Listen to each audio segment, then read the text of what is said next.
हरे कृष्णा। स्वागत है आपका हमारे चैनल दिव्य श्रीविका में, जिसमें आज हम आपको मोक्षदा एकादशी के विषय में बताने वाले हैं। साल 2023 की आखिरी एकादशी यानी कि मोक्षदा एकादशी के दिन को लेकर लोगों में संशय बना हुआ है। ये एकादशी मोक्ष प्राप्ति के लिए है। इस एकादशी में व्यक्ति अपने अंत समय पर मोक्ष प्राप्त करता है और इस व्रत को करने से अपने पितरों को भी मोक्ष प्रदान करता है। मार्गशीर्ष माह की शुक्ल पक्ष की एकादशी को मोक्षदा एकादशी के नाम से जाना जाता है। मोक्षदा एकादशी साल 2023 की आखिरी एकादशी होगी। एकादशी का व्रत भगवान विष्णु को समर्पित होता है। अपने नाम के स्वरूप ये एकादशी मोक्ष प्रदान करने वाली होती है।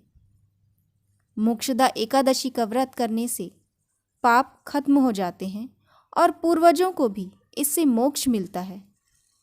मोक्षदा एकादशी बहुत खास है क्योंकि इसी दिन श्री कृष्ण ने अर्जुन को गीता का उपदेश दिया था। इस साल मोक्षदा एकादशी 22 और 23 दिसंबर 2 दिन मनाई जाएगी। पंचांग के अनुसार मार्गशीर्ष माह के शुक्ल पक्ष की मोक्षदा एकादशी तिथि 22 दिसंबर को सुबह 8:16 पर प्रारंभ होगी और समापन 23 दिसंबर 2023 को सुबह 7:11 पर होगा। तो 22 दिसंबर को हिंदू धर्म में एकादशी व्रत उदया तिथि के अनुसार मनाई जाती है। लेकिन जब एकादशी तिथि 2 दिन पड़ रही हो तो ऐसे में गृहस्थ जीवन वालों को पहले दिन एकादशी व्रत करना चाहिए। मोक्षदा एकादशी भी 22 दिसंबर को मान्य होगी। वहीं 23 दिसंबर को वैष्णव संप्रदाय के लोग मोक्षदा एकादशी का व्रत करेंगे।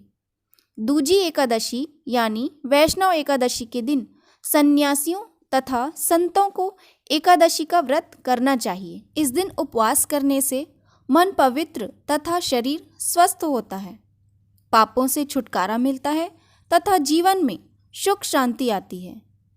मोक्षदा एकादशी व्रत के प्रभाव से भगवान श्री हरि विष्णु मोक्ष देते हैं। इतना ही नहीं, इस दिन पितरों के निमित्त तर्पण करने से उन्हें भी परम धाम का वास प्राप्त होता है। इस दिन श्री कृष्ण ने अर्जुन को गीता का ज्ञान दिया था, इसलिए इस दिन गीता जयंती भी रहती है। इस दिन गीता पाठ पढ़ें तथा उनके उपदेशों को अपने जीवन में उतारने का प्रयास करें। इससे मोक्ष की प्राप्ति होती है। साथ ही पूजा में धूप दीप तथा नाना प्रकार की सामग्रियों से विष्णु जी को प्रसन्न करें। एकादशी के दिन अर्थात एकादशी व्रत रखने वाले एकादशी के एक दिन पूर्व से ही यानी दशमी से ही तामसिक भोजन का त्याग कर सकते हैं। मार्गशीर्ष शुक्ल 11 के दिन अर्थात मोक्षदा एकादशी के दिन व्रत रखा जाएगा। इसी दिन गीता जयंती भी मनाई जाएगी। भगवान सूर्य देव की उपासना करें, ब्रह्मचर्य रहकर एकादशी व्रत रखें। मोक्षदा एकादशी के दिन ब्रह्म मुहूर्त में उठकर श्री विष्णु का स्मरण कर और ध्यान करके दिन की शुरुआत करें। तत्पश्चात नित्य कर्म से निवृत्त होकर पानी में गंगा जल मिलाकर ओम गंगे का मंत्र उच्चारण करते हुए स्नान ध्यान करें। स्वच्छ धुले हुए वस्त्र धारण करके श्री विष्णु का पीले पुष्प, पीले फल, धूप दीप आदि चीज़ों से भगवान की पूजा करें। श्री विष्णु पूजन के लिए ऋतुफल, नारियल, नींबू, नैवेद्य आदि सामग्री से श्री विष्णु की पूजा करें। आरती करके पूजन संपन्न करें। गीता पाठ का अध्याय पढ़ें और एकादशी की व्रत कथा का वाचन अवश्य ही करें। मंत्र में ओम नमो भगवते वासुदेवाय या फिर ओम नमो नारायणाय या फिर ओम ह्रीम श्रीम लक्ष्मी वासुदेवाय नमः का अधिक से अधिक जाप करें। सायंकाल पूजन आरती के पश्चात प्रार्थना करके फलाहार करें। इस व्रत में एक बार जल और एक बार फल ग्रहण कर सकते हैं। मोक्षदा एकादशी के पारण के लिए 22 दिसंबर को जो मोक्षदा एकादशी का व्रत करने वाले हैं वे 23 दिसंबर को दोपहर 1:22 से लेकर दोपहर 3:25 के बीच व्रत का पारण कर सकते हैं।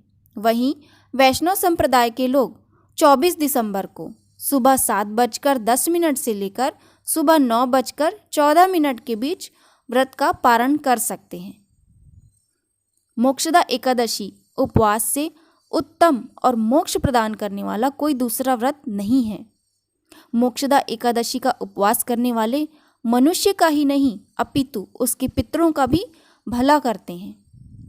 अपने किसी सगे सहोदर या मित्र बंधु को भी इस उपवास का फल अर्पण करने से उसके भी पापों व क्लेशों का नाश हो जाता है। जय श्री विष्णु हरि। हमारी वीडियो में दी हुई जानकारियाँ अगर आपको अच्छी लगती है तो वीडियो को लाइक, शेयर और चैनल पर नए हैं तो चैनल को सब्सक्राइब ज़रूर कीजिएगा। धन्यवाद।